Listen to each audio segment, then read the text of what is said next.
Hi, everyone, and welcome to the webinar Use Amazon Linux Workspaces to Build and Deploy Code Faster. My name is Hassan, and I'm the lead product manager for Amazon Workspaces. So let's get started.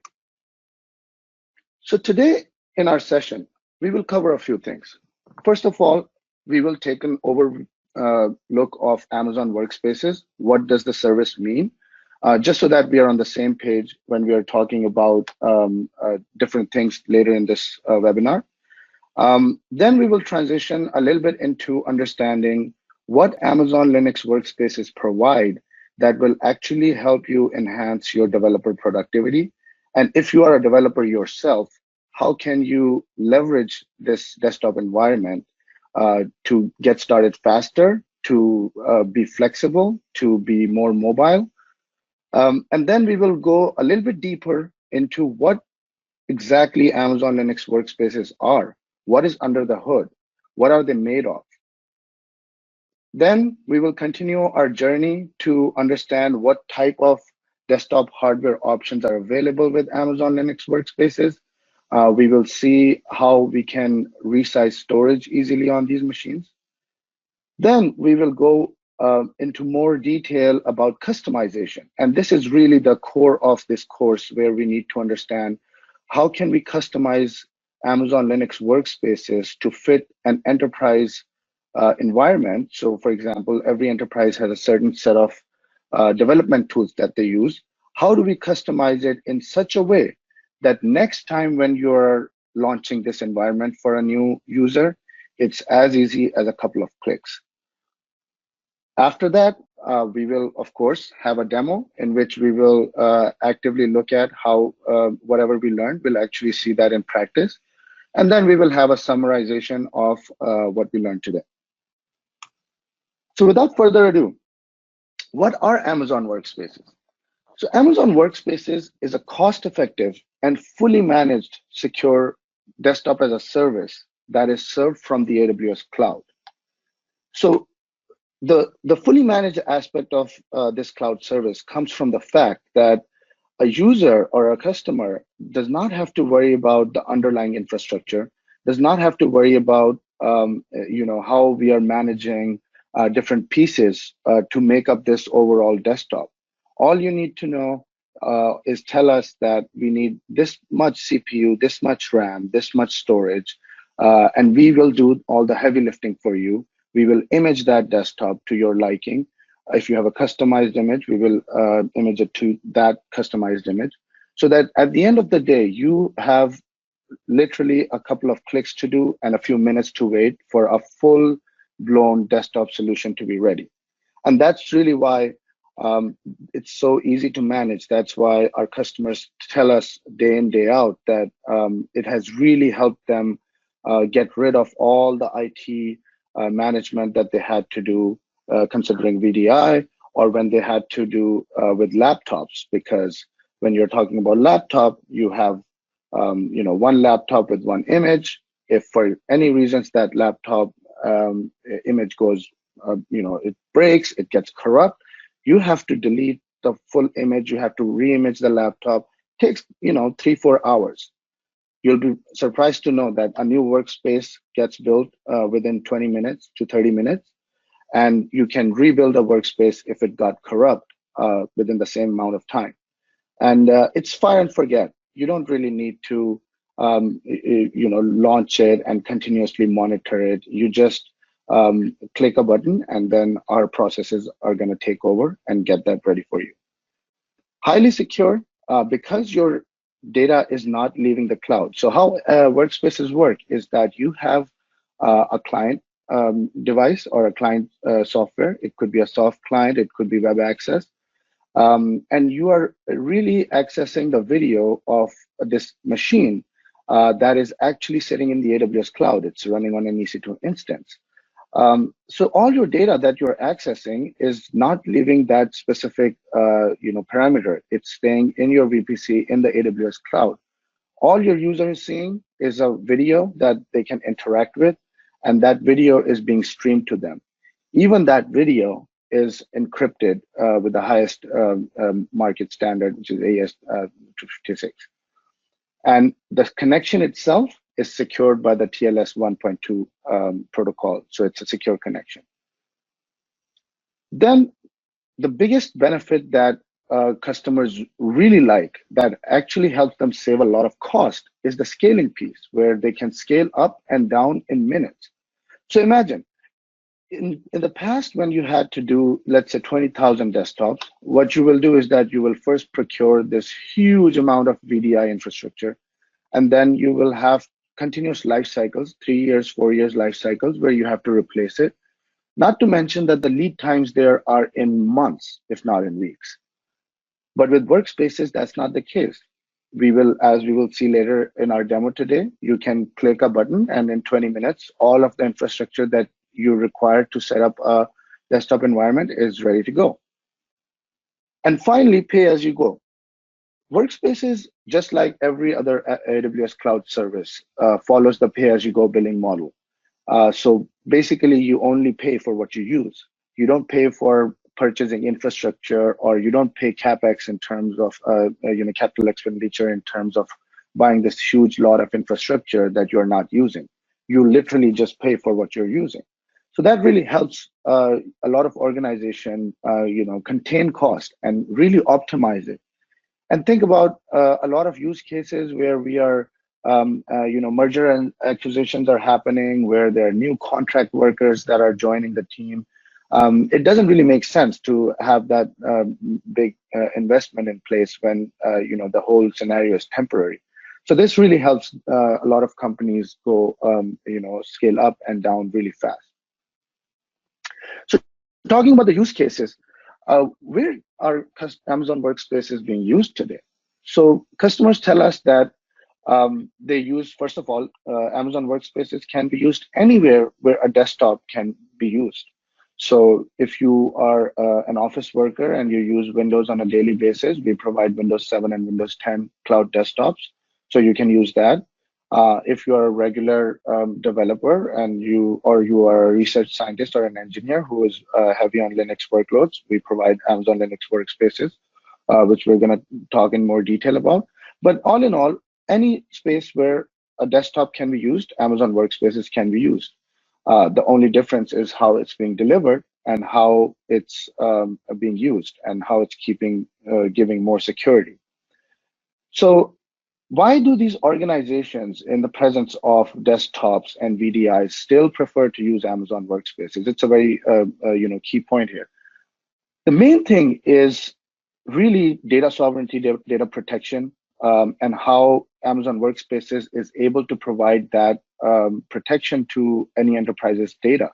For example, not too long ago, I was in a car and I left my window open accidentally, and I got my laptop stolen. And at that time, I was an engineer, so there was a bunch of code on my laptop. I immediately need to call an IT help desk guy whose hair were on fire. He was all concerned that there's IP data in there. So I had to do a lot of work to figure out where that laptop is. They were not able to find. But all in all, that's a big risk, and it happens every day. It happens day in, day out in a lot of organizations. With Amazon Workspaces, your data is, like we talked earlier, is really sitting in the cloud. So if your client device gets stolen, there's nothing on it. It's just a soft client that you are using to access the background service.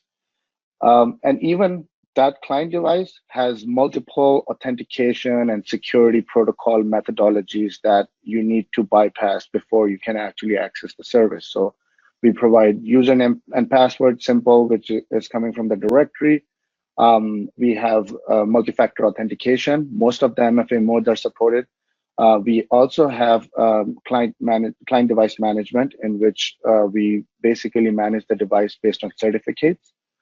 And also, of course, we have certain security and controls in place which keep us compliant. So we subscribe to SOC 1, 2 compliance, and as well as we are HIPAA compliant and PCI compliant, and GDPR ready, as it has been a pretty important task on our plate. So all in all, let's focus today on our developer productivity scenario, because that's the use case that we are going to focus on today. So when you think about developers today, customers are really challenged that developers have really sophisticated needs. When we talk about developers, they are not your general office workers, your general knowledge workers. They have sophisticated needs. So they want certain type of packages, want certain type of environment. At the same time, they want continuity in their work, just like every other office worker would. Um, but the biggest pain point that we have heard from the customers and also internally from Amazon has been that it just takes too much time to set up the environment. And it's not really IT admin's fault that it takes too much time, because IT admins in the past have been, presented with so many different Linux distros options, so many different packages options, so many different desktop environments that it was really hard for them to pick and choose which one is the right one.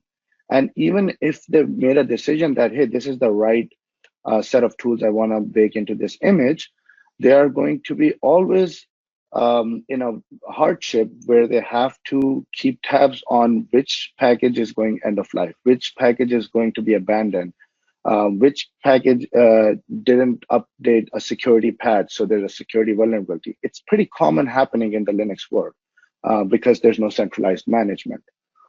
Now, there's benefits of decentralized management, as we see in the Linux world, where there's more community engagement, but it creates a kind of challenge for the enterprises who wants to keep everything really tight knit to prevent any breaches.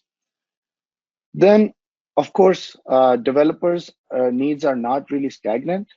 So today, if IT admins provide them a certain type of image, tomorrow they might have different needs. There might be different tools available. And similarly, as just the technology progresses, the need for hardware is increasing or decreasing in some cases. So, some applications are becoming more, optimal consumer of hardware. Some of applications like gaming and graphics are becoming even heavier consumer of hardware. So all in all, that's not a static parameter. And finally, because developers are so heavily dependent on the IT, they really want the IT to be very agile. They want them to respond to them fast. If they have an issue, if they break their workstation, for example, they want the IT to be able to repair it as soon as possible, because they really have no other option. So this is kind of what we are hearing from the customers. So let's talk a little bit about what we have heard from our customers and what we have done to implement that from the Amazon Linux Workspaces perspective.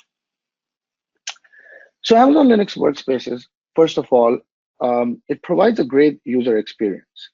And the way it provides that great user experience is basically by providing a rich set of applications already baked into the image.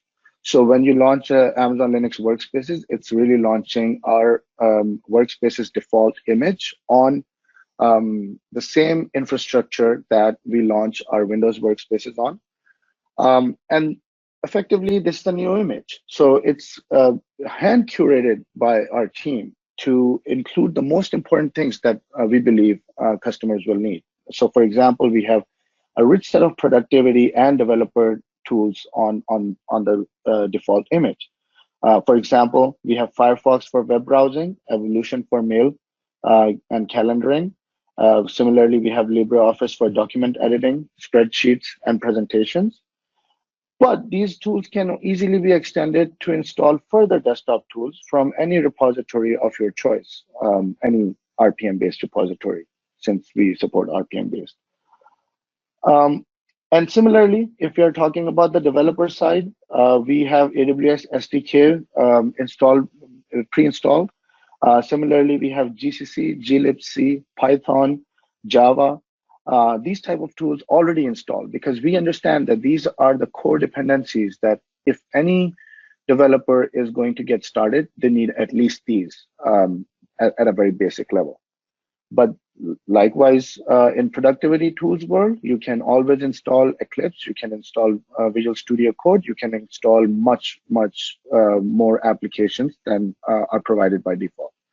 Our goal here was to provide an environment that is very lean, very using the resources in a very efficient way. And that was part of the reason that we have really high bar of what goes into our image. And then the rest, we let customers, customize it at will, as much as they want, as little as they want.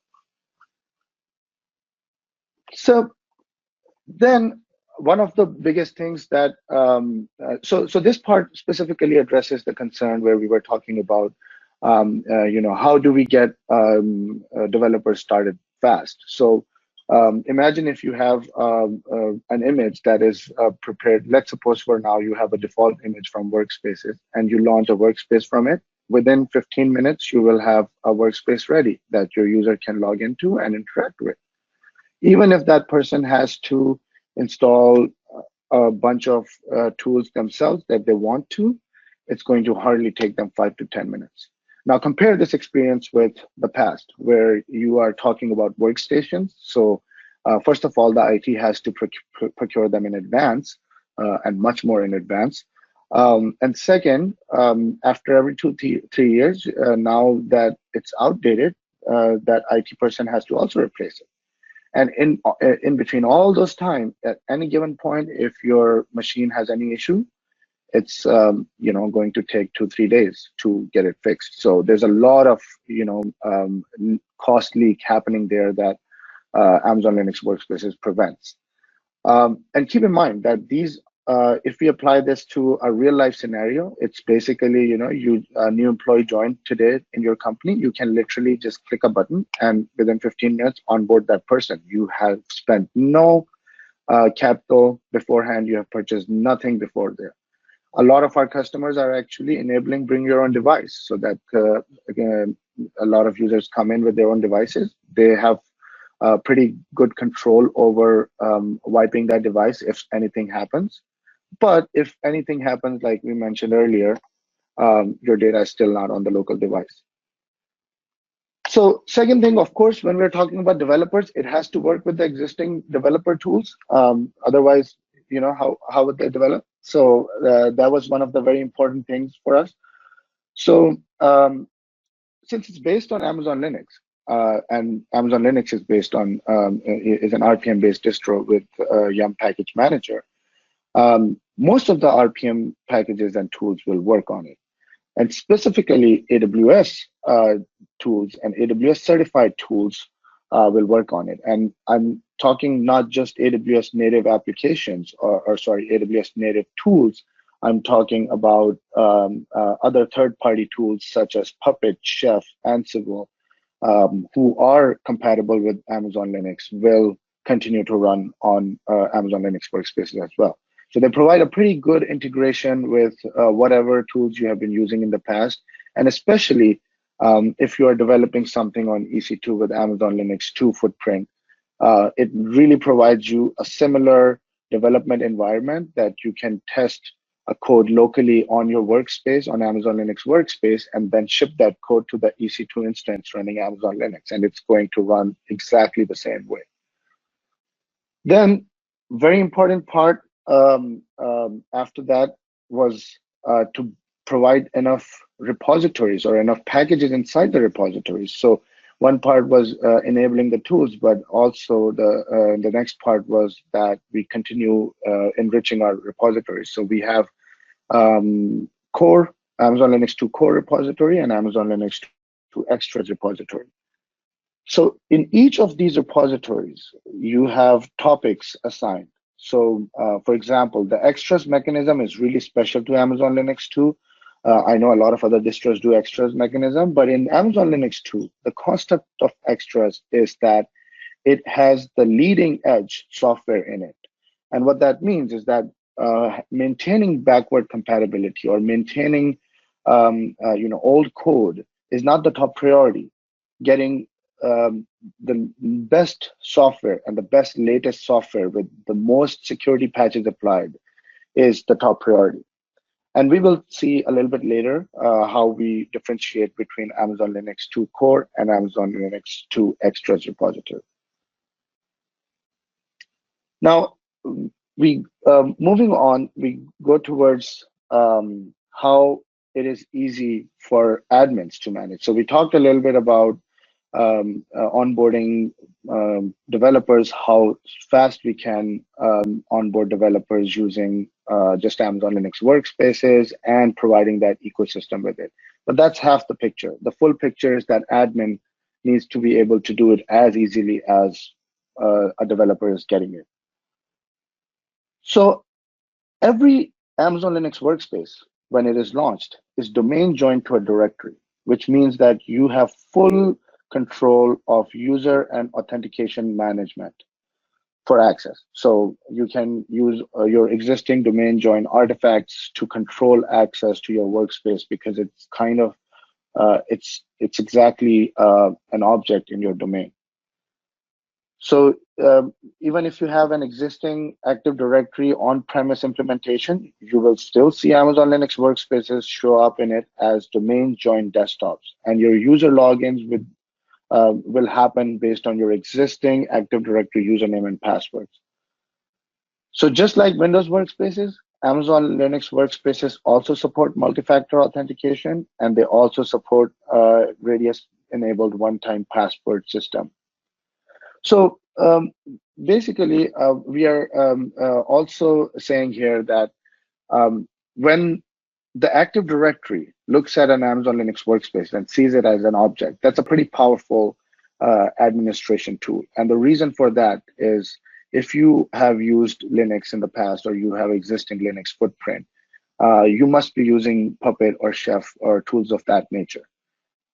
Since both Amazon Linux workspaces and Windows workspaces and your on-prem devices or desktops will be domain joined to the same domain, you can literally use a single focal tool, whether it be Chef, Puppet, or whatever you choose. You can use one single focal point to manage your full fleet of desktops and apply similar policies to across the board. Or you can do differentiated policies depending on your needs. But it really gives you that power to easily manage security and authentication to your assets. Now you must be wondering that, hey, this is Amazon Linux workspaces, it must be cheaper than Windows workspaces. Yes, it is. And how it's cheaper is because Amazon Linux workspaces are available at our bring your own license prices, which means that there's no additional charge of using the Amazon Linux workspaces operating system built by us. So there's no license fees, there's no charges for using that system. So that really adds up if you're thinking about Windows workspaces where or Windows desktops where you have licenses to pay. There's no license to pay here, so it does benefit you a lot in terms of costs. So now that we've talked a little bit about how Amazon Linux workspaces makes it easy for developers to get started fast, and how admins are also better off by using Amazon Linux workspaces, we'll take a look at what's under the hood. So under the hood, Amazon Linux workspaces are based on Amazon Linux 2 long-term support release.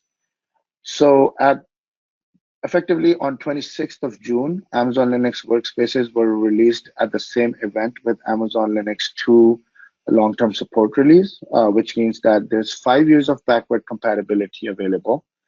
And really what happened is that Amazon Linux 2 moved to kernel 4.14. It started to use System D, which was a big jump and a huge performance bump.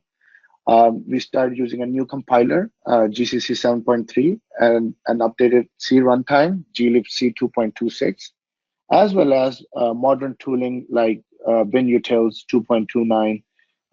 And again, you can add as many packages as you want to your workspace, just like any other Linux desktop you will do too. So the real benefit of Amazon Linux workspaces is that this specific operating system, it's built for cloud. It's designed to be cloud native. And what that means is that its focus is always on resource usage being efficient. It's always trying to minimize the resource usage without taxing the quality, but making it efficient use. And that's the reason that Amazon Linux Workspaces, their streaming is very robust. So right after this webinar or during this webinar, if you're a new customer to Amazon Linux Workspaces, you can go and launch up to 2 standard bundled workspaces for free, up to 2 months, and for 40 hours each month. This is our free tier, and it's also available online, and you can go and try it. And you will notice that the streaming quality is really like it's on a local device. You won't feel any difference whether you are actually streaming a desktop sitting somewhere in a data center versus a desktop on your local device. The biggest bump we got from Amazon Linux Workspaces is we enabled virtual machines with containerization. So a big question that we have been asking from been asked from a lot of customers is, would Amazon Linux Workspaces support containers like Docker? And the answer is yes. They support containers like Docker. And this is a big benefit to a lot of programmers because you can really be platform independent. You can launch an Android development environment here. You can launch an Windows development environment here, .NET Core, or you can launch anything that you want. Of course, we were talking about Amazon Linux 2 becoming LTS. With that, it also gained the status of a first-class citizen in terms of enterprise readiness. So what that means is that the security and maintenance updates are applied regularly. If there's a security patch, it's done as soon as possible. And if there's a maintenance update, that is done also on a regular cadence.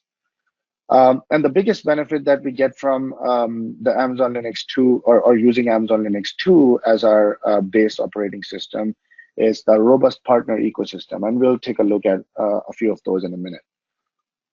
And of course, finally, Amazon Linux Workspaces and Amazon Linux 2 benefit from the AWS innovation. So we iterate on this development as fast as we do everything else at AWS. So that gives a lot of control to our customers' hand that really the roadmap on this workspaces are influenced by our customers and how we build and what we build. There's really a voice of customer involvement there. So a lot of that innovation benefit we gain from this, and in the future we'll continue to see more benefit along these lines.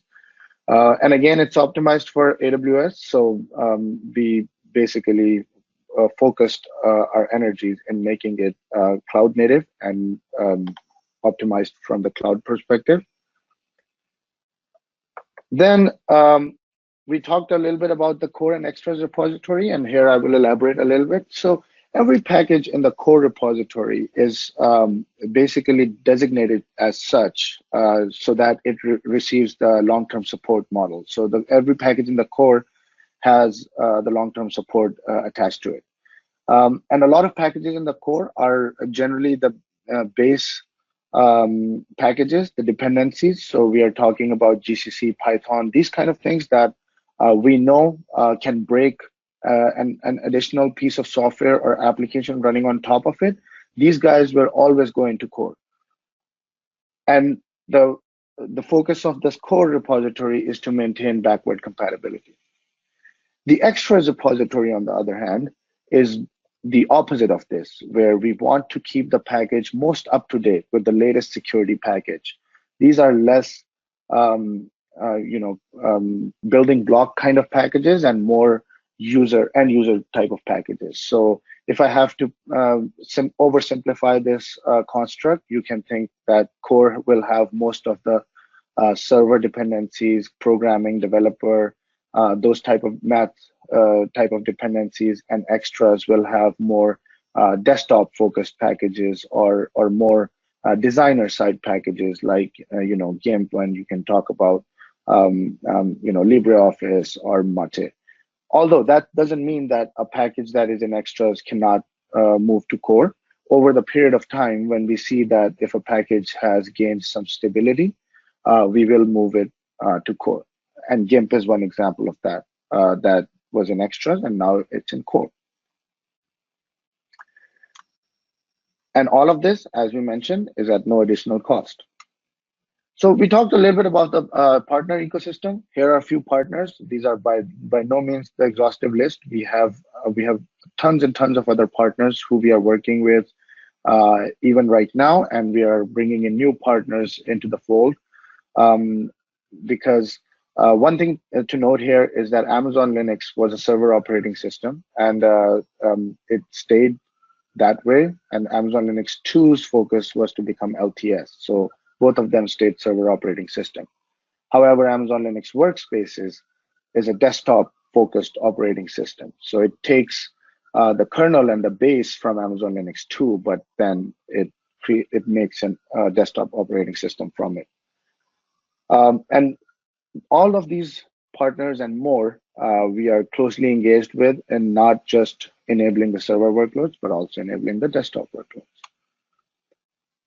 So now that we know a little bit about what the Amazon Linux workspaces are, what they look like, let's move towards what type of options you have available.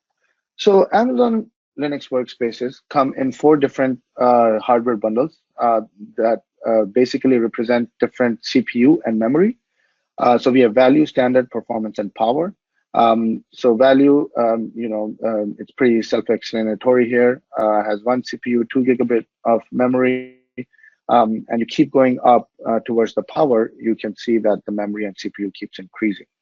There are different use cases that these specific hardware bundles are useful for. So we have economical option with single app use, kiosk for value. Standard is just general office worker, your day-to-day work. But really here we are talking about developers. So developers really fit into the power bundle category, where you have 4 CPUs and 16 gigabyte of RAM. And apart from that, all of these bundles, they come with configurable storage options. So you can start with 80 gigabyte in root volume and 10 gigabyte in user volume, and go all the way up to 1 terabyte in each volume, totaling up to 2 terabyte. And now that I mentioned this concept of root volume and user volume, every workspace is effectively, or every workspace hardware is effectively consisting of a CPU, a memory, and 2 EBS drives. And those 2 EBS drives, one of them is representing root volume and the other one is representing user volume. In case of Windows, root volume is C drive and user volume is D drive. In case of Linux, root volume is / and user volume is /home. And we will see in a little bit why that's important.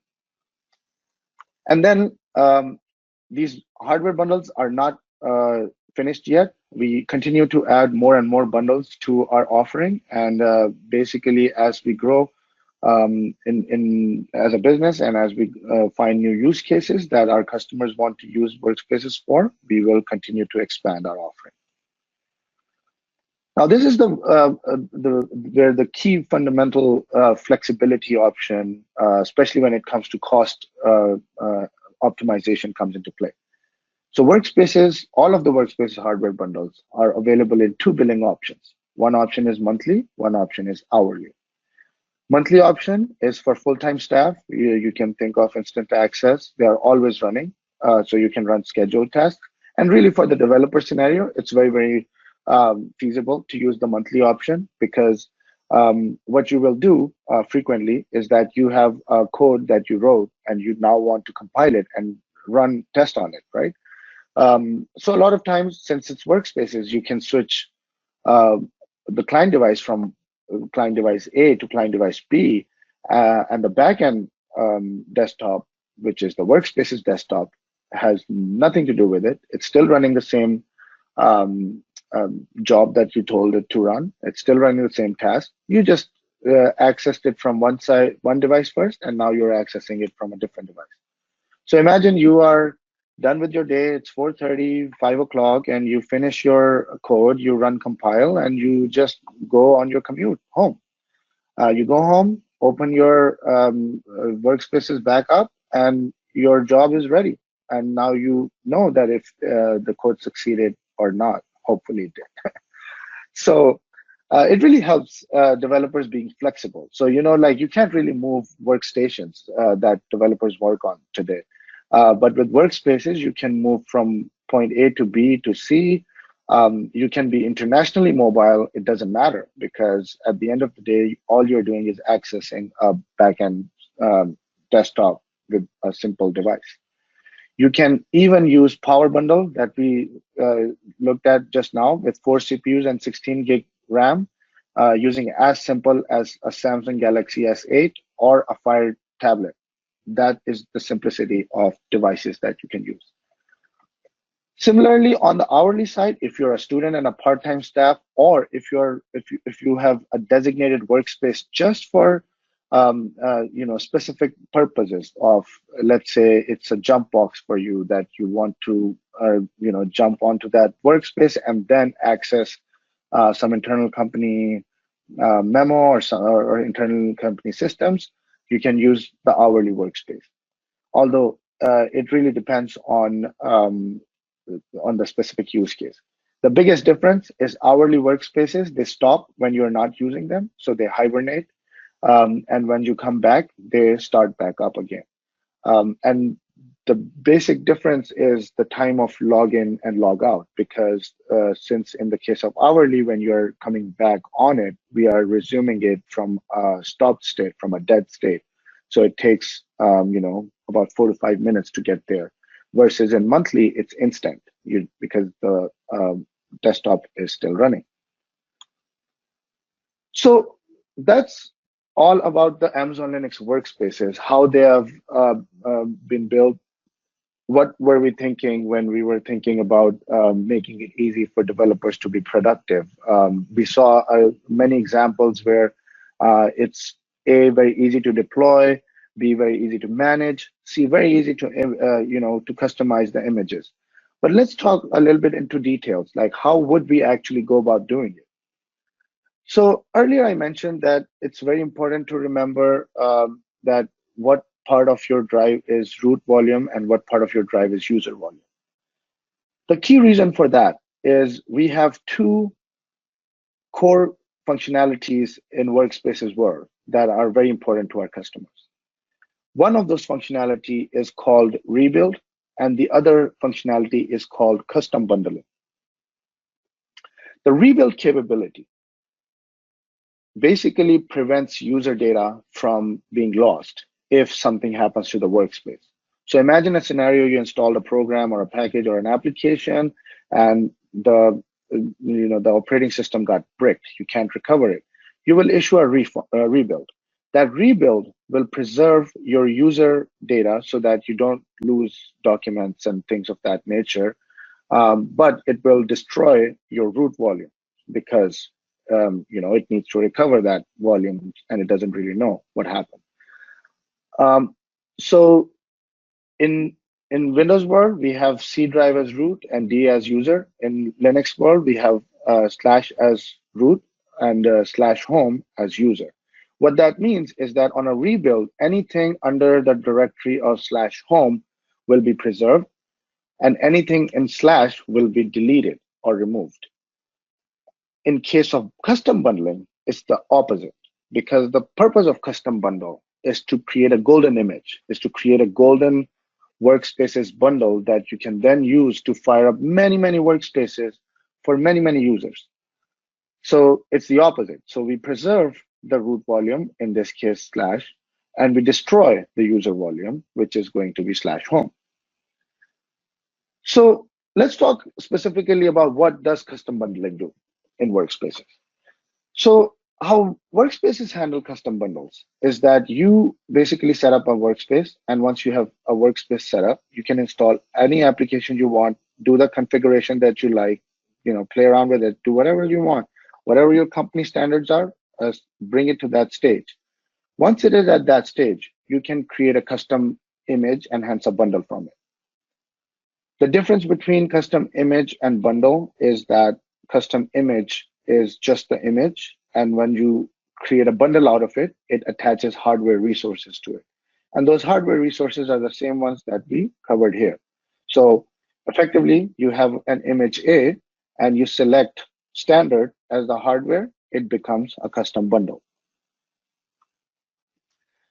So if we talk about developer scenario, we know that there are certain types of developers who are focused on certain development tasks, but they're also generalists.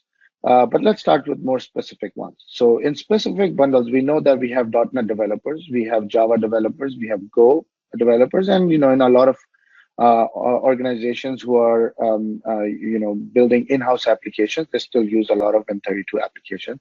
So we have Win32 developers.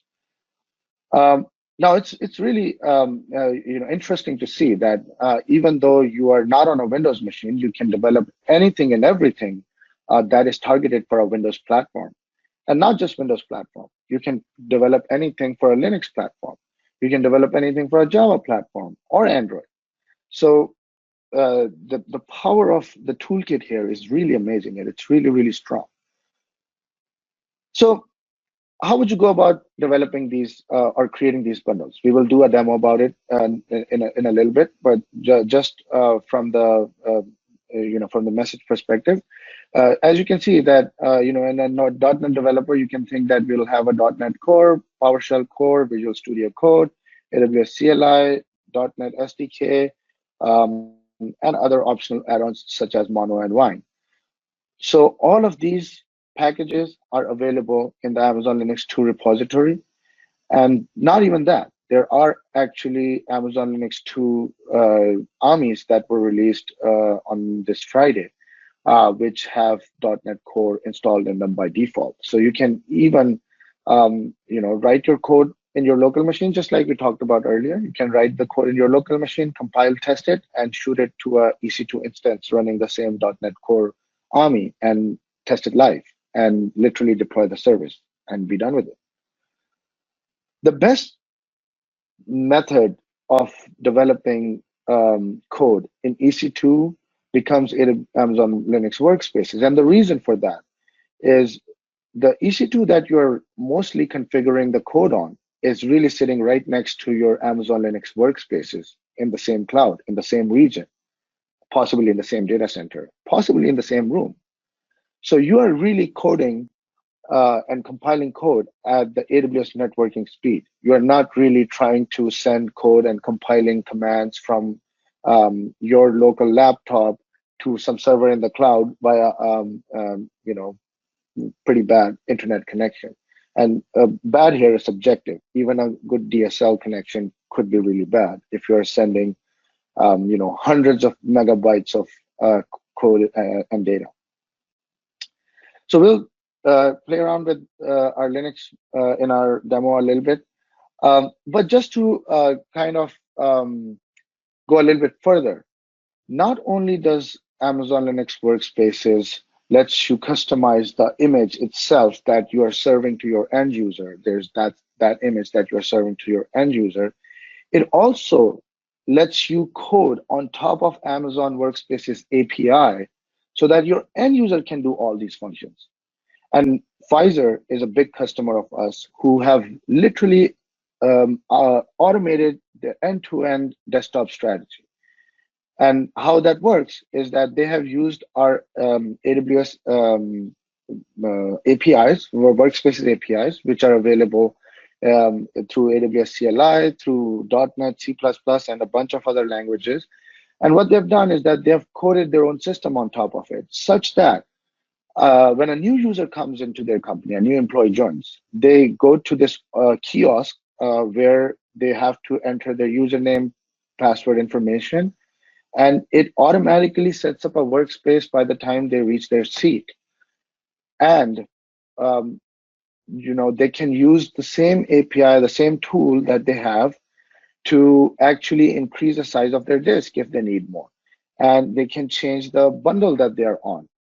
So effectively what Pfizer has done is taken all of these capabilities available to through the Workspaces API and build a front-end solution that their users can now self-serve themselves. This is like the height of automation, and it has helped them save tons and tons of cost. I've copied the link here with the workspaces resources. There's a bunch of videos here, which one of them includes the self-service method that Pfizer uses. There are many other customers who talk about their journey on workspaces and how they were able to benefit. So I highly recommend that you check that out. All right, so we talked a little bit about how we can set up workspaces. So let's go actually see it in action. So this is my AWS management console, and I have workspaces console selected here. So I can go into the workspaces console here. As you can see that I have a bunch of workspaces here, so I wouldn't worry about them. I'll just go and find, launch a new workspace. So it's very simple to launch a new workspace. You can define simple username.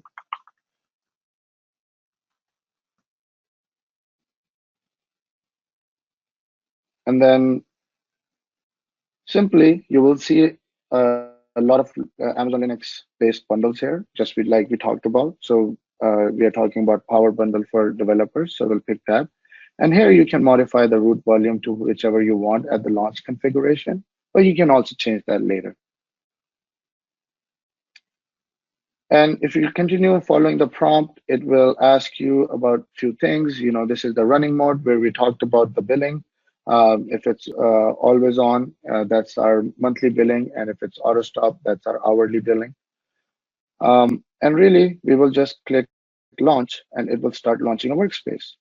And it will take about 10 to 15 minutes to launch, but I have a bunch of them here. So let's access one of them that I already have open here. So this is one of your stock Amazon Linux workspace, which I haven't done much in. So you can see my repositories. If I do the repo list, I have a bunch of repositories connected. And really how it works that once you do the launch, it is going to send the user an email. They'll have to configure the password, download our client, and the client, you put the username password and you're able to access this. Once you're here, as you talked, you can modify this image to your liking and then effectively create a custom image from it. So let's say I want to install Docker here. So I'm going to install Docker here, and Docker is available in the Amazon Linux 2 repositories. So it's going to quickly install it here. Let's say I also want to install Eclipse Java IDE. So I'll go to Eclipse downloads. I will simply download our 64-bit installer for Linux. I will save it.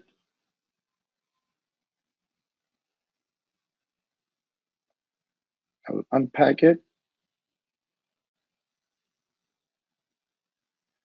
And this installer, you can just install from the UI. So you don't even need to worry about going into the command line. Similarly, you can install a bunch of other things. You can do, if you want to install Emacs, you can install Emacs. This is also available in the Amazon Linux 2 repositories.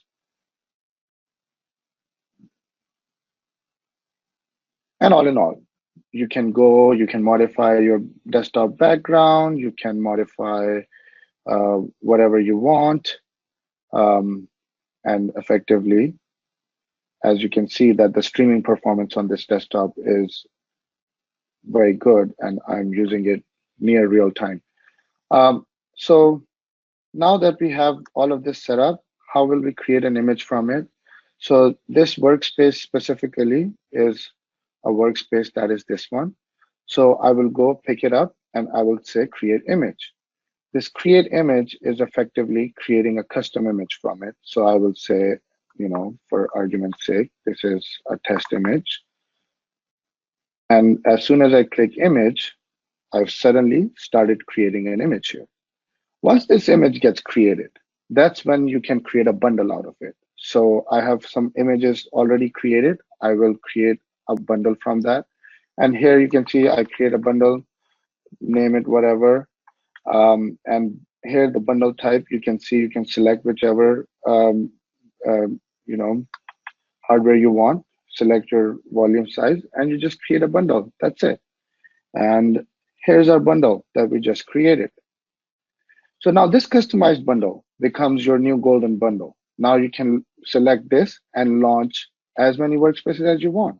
You can launch 100, you can launch 1,000, and as many as you want for your developers. The best practices that we suggest is to create one bundle per use case that you are serving. So if you have a Java specific use case, prepare a Java bundle. And if you have a Go specific, prepare a Go specific, and so on.